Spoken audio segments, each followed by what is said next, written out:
Hey guys, welcome. গল্পের নাম পোড়া লাশ পার্ট 1। তো শুরু করা যাক। গভীর রাতে ব্যালকনিতে দাঁড়িয়ে থাকবেন না, কারণ নজর লেগে যেতে পারে। মোবাইলে শুধু এইটুকু মেসেজ এসেছে, একটা প্রাইভেট নাম্বার থেকে। কে পাঠিয়েছেন, কেন পাঠিয়েছেন তা জানি না। আর আমি গভীর রাতে ব্যালকনিতে দাঁড়িয়ে থাকি, এটা লোকটা জানলো কেমন করে?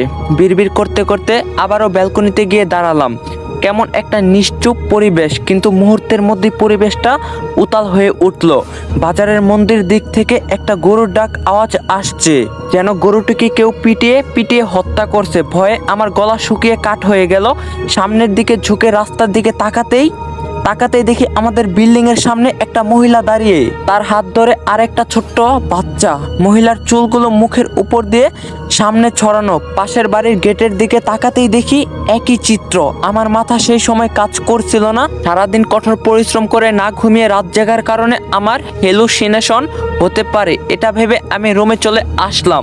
সকালে এক কাপ কফি হাতে করে ব্যালকনিতে যেতেই নিচে অনেক মানুষের আগমন দেখতে পেলাম। দেখি ভ্যানে করে একটা মানুষের লাশ নিয়ে যাওয়া হচ্ছে।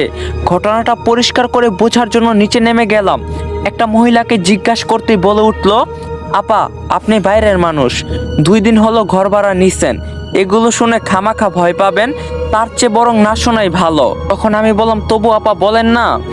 তখন মহিলাটি বলল, রাতে কি আপনি গরুর ডাকার আওয়াজ শুনছেন? আমি বললাম, হ্যাঁ, রাত 2টোর দিকে। তখন আপা বলল, রাস্তার দিকে তাকাইছিলেন নাকি? তখন আমি বললাম, রাস্তার দিকে তাকিয়ে দেখি প্রতিটা ঘরের সামনে একজন মহিলাও একটা বাচ্চা দাঁড়িয়ে আছে। তখন আপা বলল, বলেন কি, আপনার তো দেখি খুব সাহস, আর খবরদার দাঁড়াবেন না ওখানে। তখন আমি বললাম, এই লাশের সাথে এগুলোর সম্পর্ক কি সেটা তো বলবেন।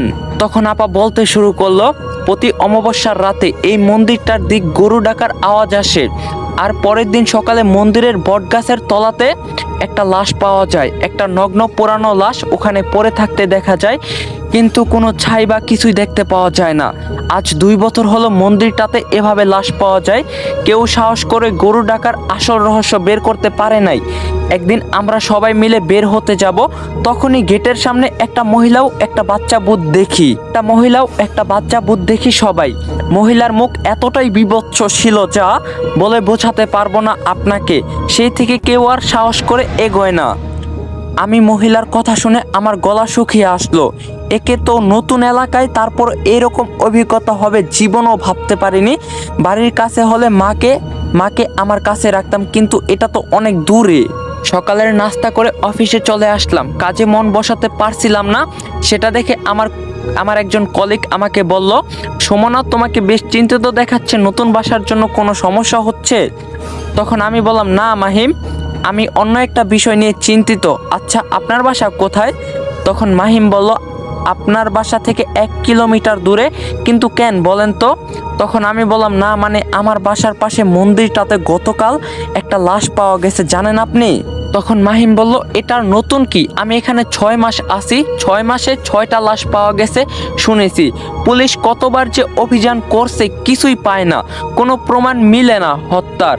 সবাই ধারণা করে মন্দিরের যেসব মানুষের লাশ পোড়ানো হয় সেই লাশগুলোর পরই প্রতিশোধ নিচ্ছে। তখন আমি বললাম, আচ্ছা, লাশগুলো তো ছাই হচ্ছে না, শুধু তেলে ভাজা মাংসের মতো করে পুড়িয়ে মারা হয়। আমার কেমন যেন লাগছে বিষয়টা।